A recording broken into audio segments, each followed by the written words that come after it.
Welcome back, everyone. I think we'd like to start the second half of the Symposium River Tactics. For those of you joining us for the second half, my name is Yuan Shinohara. I am Assistant Curator at the Swiss Architecture Museum and co-curator of the exhibition Swim City, which opened yesterday and which will be on until the end of September 29th. I guess we can just get things started. I'd like to invite to the stage Chris Romer-Lee from Thames Bath. Chris co-founded Studio Octopi and Thames Bath CIC along with James Lowe. Since 2013, the practice has been promoting ideas for increasing public access to urban water. Thames Bath in particular is a proposal for a floating pool in London's River Thames, which has received considerable global attention, and I look forward to hearing more about the project. Technical difficulties. Yeah. Thank you. Sorry, my brain is still a bit slow from this morning's swim. Still sub-zero. So thank you for inviting me here today. Okay. So myself and James is sitting at the back there, so he's free to answer questions as well. We're going to talk a little bit about Thames Bath and where we've come from, and hopefully where we're going. I think possibly slightly different to some of the other groups is that we also run an architecture practice by day. So we have a practice where we do homes, offices, and other water projects. So as well as running Thames Bath, we're also running Studio Octopi, which actually funds Thames Bath. So it is a challenge at times. First of all, I just want to start with an apology. It's a political apology. Brexit. We are not wanting to leave. We want to stay. So just to make that clear, that a lot of our inspiration, if not all of our inspiration, comes from Europe, and our consultants who we've worked with have all come from Europe. A lot of them have come from Europe. So that's my first apology out of the way. Urban water. So since 2013, when Thames Bath was first started, we've become immersed in this idea of getting people better access to urban water. Now that might be jumping in a fountain or getting in the river. And we've worked with numerous people along the way, and we continue these discussions. So this was a project which Amy Sharrocks, who's an artist based in London, worked on for the project which the photo features is actually about a swim across London. So she took a group of swimmers from South London to North London, swimming through every public pool they could find across London. So they didn't get changed between pools, they just got on the tube in their swimming costumes and cross roads like this. Which kind of got me thinking about the idea of open house. So I think every city now has this thing called open house, where public buildings which are normally closed are then open to the public for one weekend a year. So why don't we have open water? Yes. So we're working on a proposal for that. Not surprisingly, the authorities in London are not so keen, but we're battling away with that.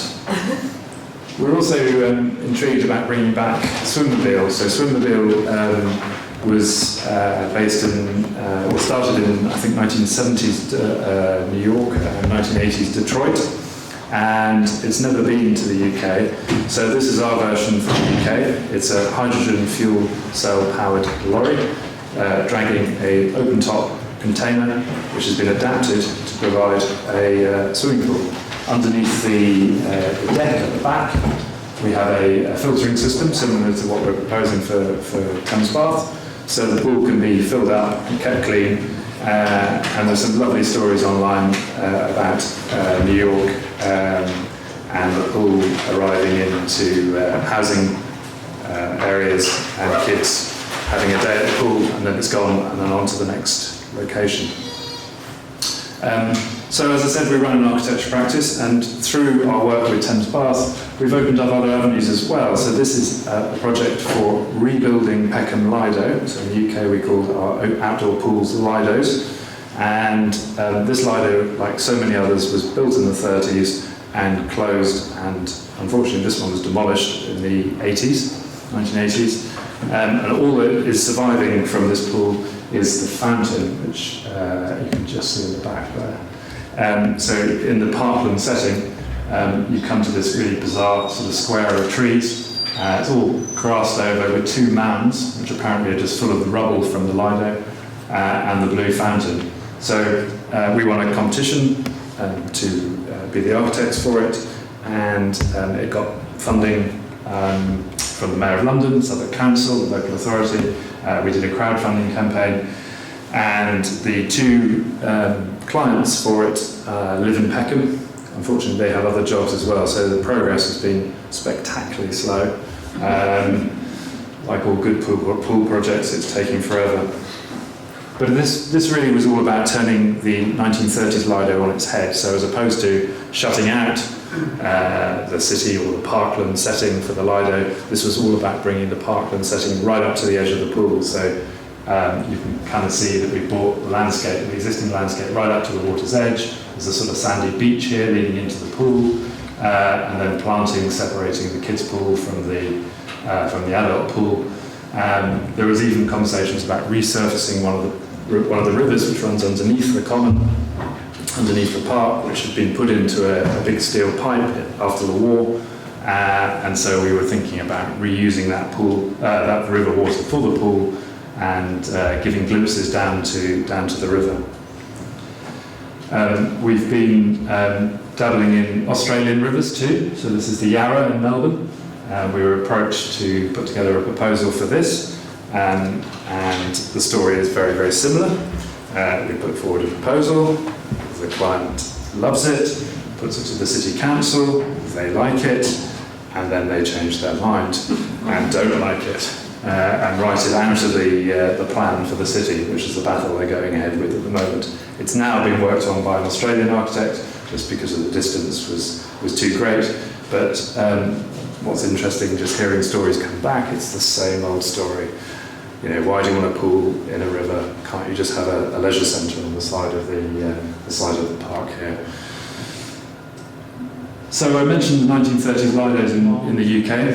This is one of them. This is up in Cumbria, so the northwest of England. This has been closed since 1995, I think it is, and it's Grade 2 listed, so it has heritage protection. And the client approached us to look at this and say, how do we bring this back to life? The council, on the other hand, are saying we want to close it, we want to make it into a flower bed. So they genuinely have plans drawn up by architects to fill this whole pool area with soil and plant it, opening up these areas here. So the promenade along the front here, this becomes a big park. And there are drawings, it's hard to believe, but there are drawings of planters filling out the pool. So the community has been amazing. They've rallied together and they're beginning to defeat the local authority. That's perhaps a bit aggressive. Work with the local authority to change their minds and make a pool. We did a proposal for them, very simple, restoring the heritage buildings. Phase 1 was to do a heated pool in the old diving area. Unfortunately, in the UK, health and safety requirements don't allow us to dive into pools unless they're sort of 20 metres deep now. So that becomes a heated pool, and then this would be unheated in phase 1 and then heated in phase 2. So to Thames Bath. We've worked on this now for coming up 6 years. It's a massive undertaking. The river is probably in one of its best states it's ever been in, and it's about to get a lot better. They are building a large new sewer underneath the river bed, so that will replace the Victorian Sewers which run along the embankment here. As Tim said earlier, those are a combined system, so rainwater and shit. combine into this one sewer which runs along here. This was designed in Victorian times for a city of 4 million. We're now a city of 8 million. So you can imagine that as little as 2 millimetres of rain mean those sewers just overflow into the river. And there's still days when you can see raw sewage floating down the Thames, and it's just astonishing. And the EU, I think, threatened the UK government with 10 million euro fine every year that they didn't address the problem, which forced them into building the £2 billion super sewer which runs under the river. But that won't be finished for another at least another 4 or 5 years, I think. So that's the current state of the river. The river is run by a company called, or an organisation called the Port of London Authority. The Port of London Authority oversee the management of the riverbed, and putting it very simply, they see it as an infrastructure, a piece of infrastructure. This is a place to do trade. So this is full of boats going up and down, and recreation in their mind simply can't happen here. It's just not possible. They've come back from that slightly by trying to encourage recreation to happen a little bit further out, but we have a continual battle about access to the water, and that access may be as simple as the steps you see opposite here, so they don't even want people to be able to reach down and touch the water. So we've got a bit of a battle on our hands. The project started in Zurich, here in Switzerland. I was swimming with the gentleman there with the glasses and the gash on his head, David Duker.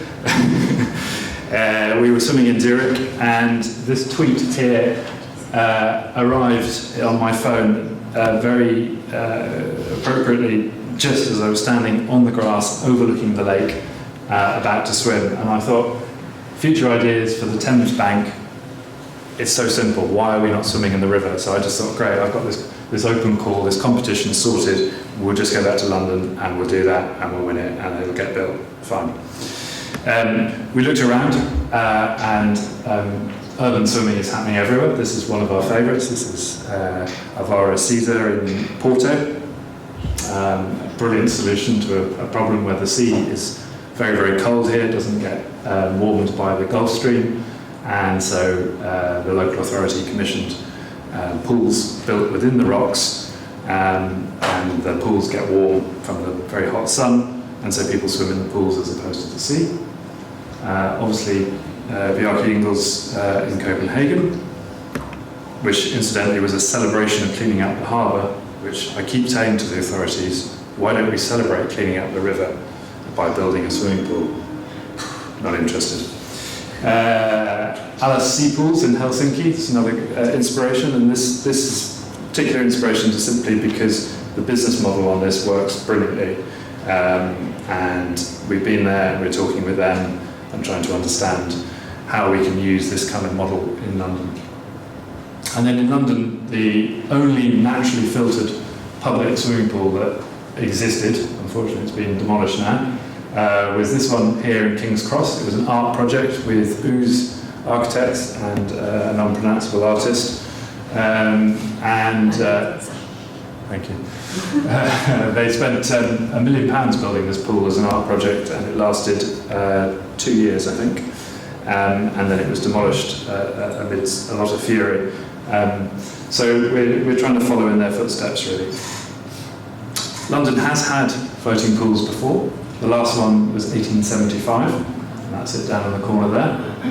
This was a cast iron and glass affair. They, believe it or not, filtered the water and heated the water. Inside it looked a bit like this. So this is what we're hoping to do without the roof, and perhaps a little bit more space for sunbathing. The river has always been in London a great source of activity, recreation, and it's only since the 1950s when the pollution levels reached very, very, very bad qualities that people's perception of the river just changed from being a place for wakeboarding, I think this is, in the 1930s, to a place where if you touched it, you'd have to have a stomach pump, you'd probably die. I mean, I was brought up by the river in South London, and I was told when we used to walk along the river with my parents don't touch anything on the river, don't pick up any refuse, don't pick up any sticks, stones, put them in your mouth, you'll die, you'll get a stomach pump, you'll be in hospital for 7 years. So there's a massive perception change we need to do, which is part of our story.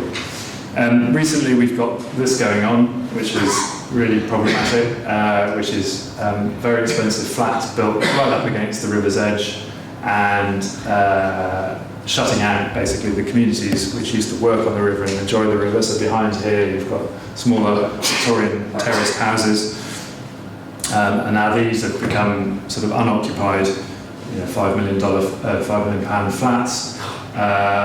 You've also got situations where the public path along the riverfront has become privatised, so companies have bought the river path, so you can't walk all the way along the river. This is improved. The situation has improved recently, but there are still areas where after dark the river path gets shut off.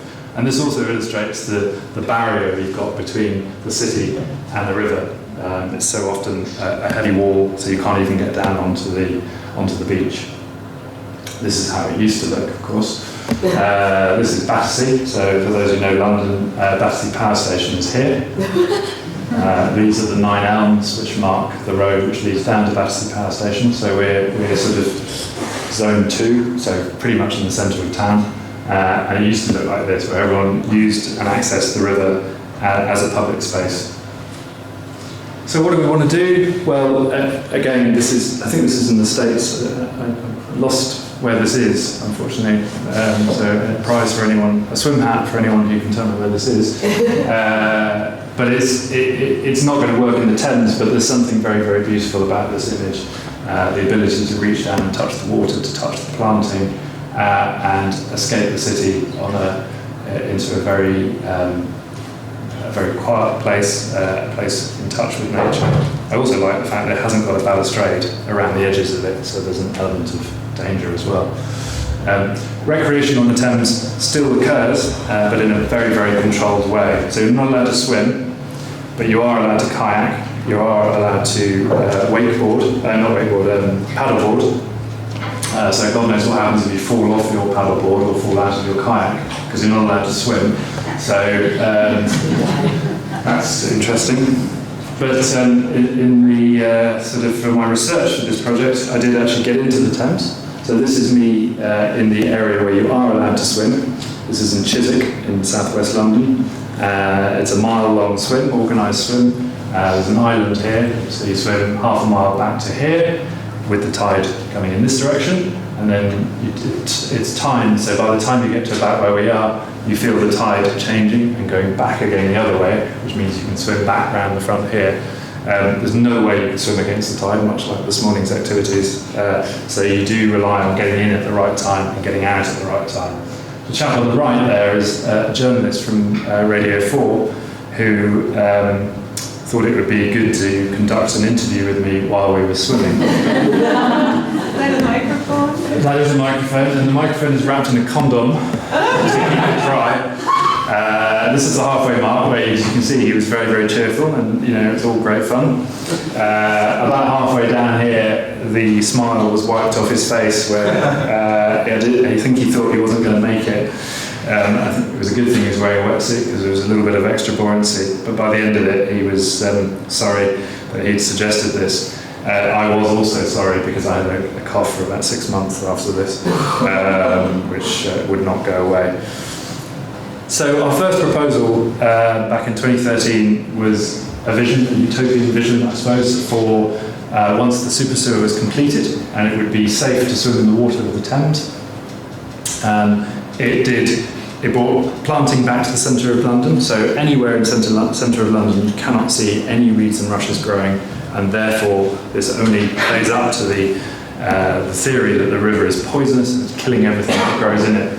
So we proposed reeds and rushes to be planted in amongst these sort of wild swimming spots.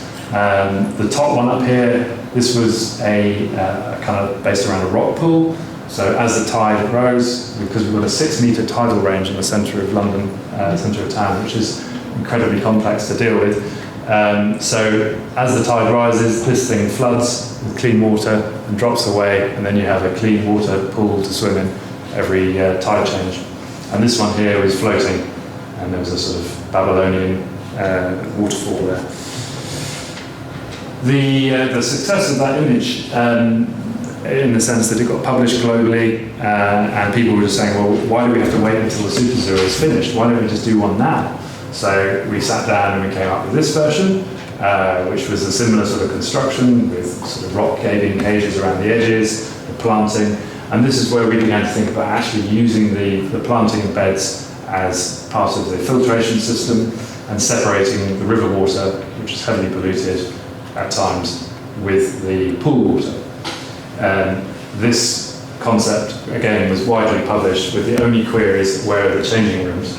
The changing rooms were actually drawn, and you can see it in the exhibition guidebook up at the top here. But then what we failed to realise is then you have to do a walk of shame down the platform in your swimwear during rush hour. So up here is a really busy road, runs along the river, which raised a few eyebrows. The filtration system is not dissimilar to what's been talked about before today. We're working with a German company to deliver it. After our Kickstarter crowdfunding campaign, we worked out how we can do it. So we have that information, we know how it can be done. So I'm not going to go too much into that. At the same time, we began to collate all the team. So we have our marine engineers, graphic designers, planning consultants. This is all the kind of people the UK requires to sort of have any kind of motion forward with a project.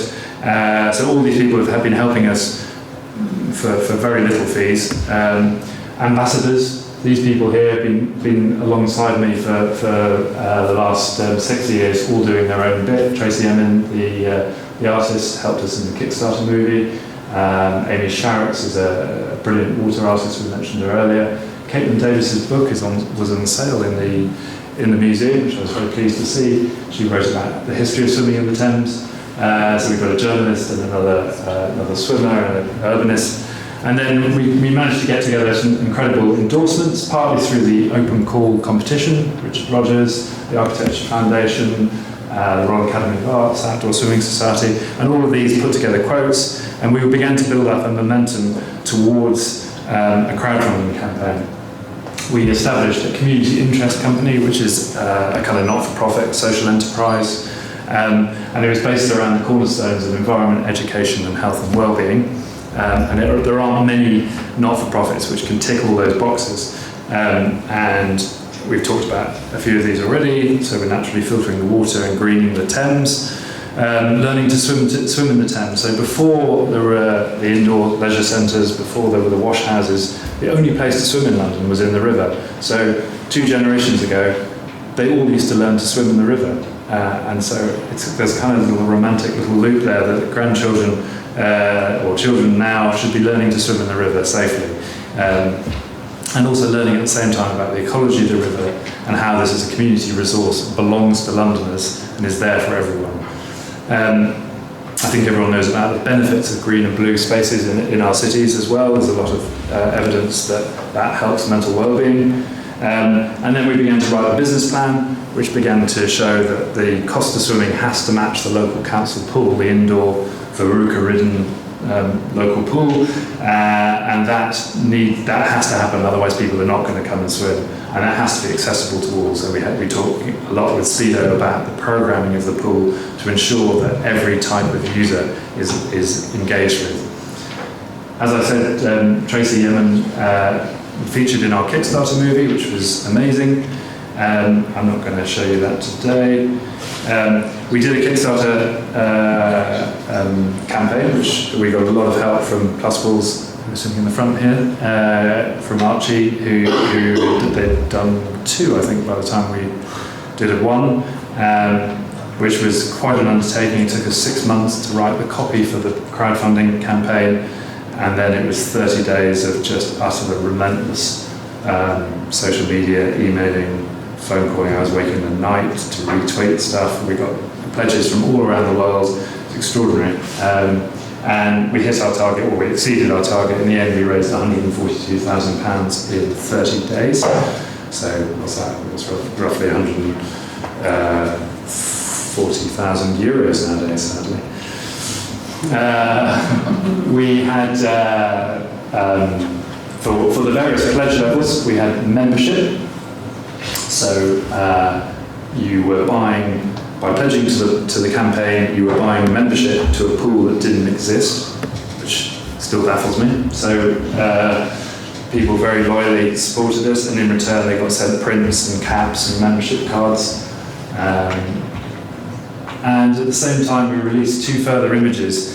And these images really were more political, I suppose. They were provoking responses. This one was showing that our pool, our sort of slightly more developed design, could be not only a single story, it could actually have 3 stories within it. We began to detail out how we were going to meet the regulations. So this is now 1.2 metres above the water surface, which is what we have to do in the river to lower the risk of impact from other vessels. But we also showed it connected into existing infrastructure. So this is obviously the London Eye, and we were saying, well, actually we could use that pontoon to get access to the pool. Whereas this one was saying, okay, we're going to come off public space here. So the City Hall is just on the right here. And at this time, Boris Johnson was the mayor. And within a few days of releasing this image, one of his consultants or his members called us up and said, "Do you realise who owns that land?" I was like, "Yep, I do. That's why we did the image. Why don't you start talking to us?" So finally, we've had 5 locations over the last 5 years, starting with the one at Blackfriars, and all of those have been focused in the centre of town, thereabouts. There's the one at Battersea we did, outside Tate Modern. This is the one we got closest to. We had support from most of the organisations along the front there. Then we went to sit down with Tate to talk about it at quite a high level, and they said, no, we're not going to support it. So we went from being very close to just pretty disheartened. And it wasn't soon after that we made contact with the developer out east. And the last year and a half, this is the project we've been developing with them. Very briefly, it's onto an existing jetty. They're building 12,000 homes all along the riverfront here. And this was being costed as a 2-phase project. So phase 1, putting some smaller pools and sort of hot tubs and other stuff and changing rooms and restaurant, cafe, all onto the top of the jetty here. And then phase 2 would be floating alongside Thames Bath. There's a very quick section. I like this section because it shows the tidal change. So that's low tide and high tide. So as you can imagine, the walkway and the engineering around getting this to work is very complex. And that is the image which you see in the exhibition, which is the first time it's been shown in public, actually. Anyway, so and I will leave it there. We're working on this, and in theory, they've been talking about opening it, phase 1, within 2 years. So, fingers crossed. Thank you very much.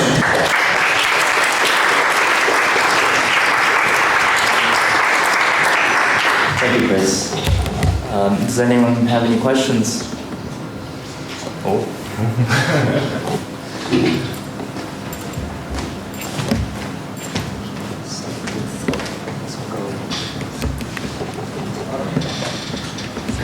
Thank you very much. Very interesting. Very simple question about. I jump in the river wherever I want, and I don't have to be easy. This looks like quite a vast investment. So if I would have to get access, how much would I have to spend on that? Would I have to be a member? Would I pay a daily fee, or would it be just for the commons as well? Yeah, that's a good question. Do you want me to speak to the microphone? Oh, maybe use that. What we've been talking about with these guys here,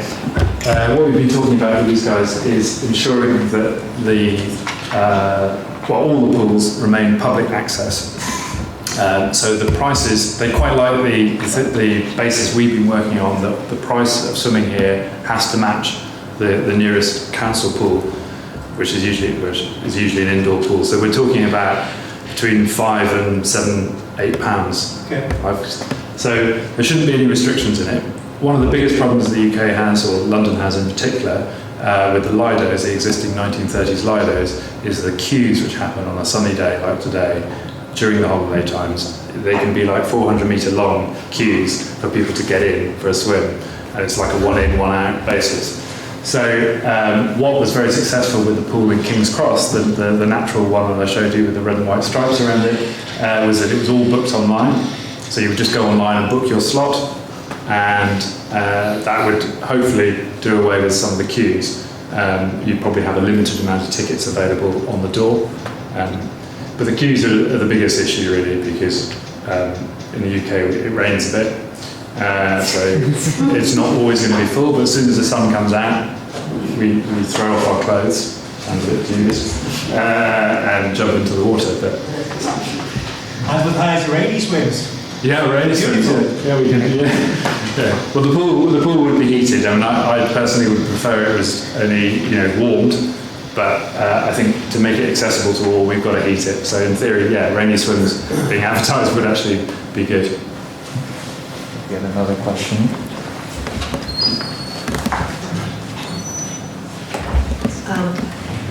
I would love if you could give us an indication of what the first phase and second phase, the costs are, and who's going to pay for the infrastructure. So this scheme has been costed by the developer, and part of the condition of us moving to the next stage was that it came in at under £20 million sterling. So we ensured it did come in under £20 million sterling. It's roughly half and half, 10 million for the first phase and 10 million for the second phase. Which only shows, frankly, how expensive it is to build a floating pool. But we reckon you can get that back just by the sheer amazement of swimming in a facility like that in the setting here. I mean, the river is actually really, really wide here as well. This is one of the widest, probably 2 or 3, probably 3 or 4 times the width of the river here. So it's very, very flat. You get amazing skies. You get seals as well, which have been included on the image, I don't know if you can see. So at the moment they get seals on top of the jetty at high tide. So I would expect seals to climb on that. So yeah, it would be, you get your money back. Who's going to pay for it? At the moment the developer is talking with the local authority. The development behind is a joint venture between the developer and the local authority, and the development is about £1 billion. So 20 million within that is relatively peanuts. I have 2 questions. First, in your very first image, you showed plants really at the level of the water, Yep. which then makes you indeed believe that they grow in the water, and that the water is a bit more accessible to fauna and flora. And then now in this one, I don't see this anymore that much. Yeah. That would be maybe more of a comment. And the second one, what was it again? The second one is going to come back. Sorry. Yeah, that's a very good observation. I mentioned one of the reasons why we've had to raise it up is because of the regulations about impact. So the Port of London Authority, the people who manage the river, are terrified of the issue of collisions on the river. It is very busy, and you can imagine a ferry mounting that thing would be quite catastrophic. So we've had to lift it up, so they had to come out of the water. So part of the, I guess, the communication on arrival there is to understand that the water has come from the river and is filtered in these beds around the outside. Whether it will actually be filtered by the reeds and rushes is debatable, because there are simpler ways of doing it. But the reeds and rushes also provide shelter from the wind and the exposure on these big open sites. But there are plenty of things or devices around which allow floating reeds and rushes to occur in the river. So we've had ongoing discussions about having platforms off the side of the baths for kayaks and other water sports going on. You could be inspired by. Exactly. These guys could come and do some platforms alongside. Yeah. Not accessible. Yeah.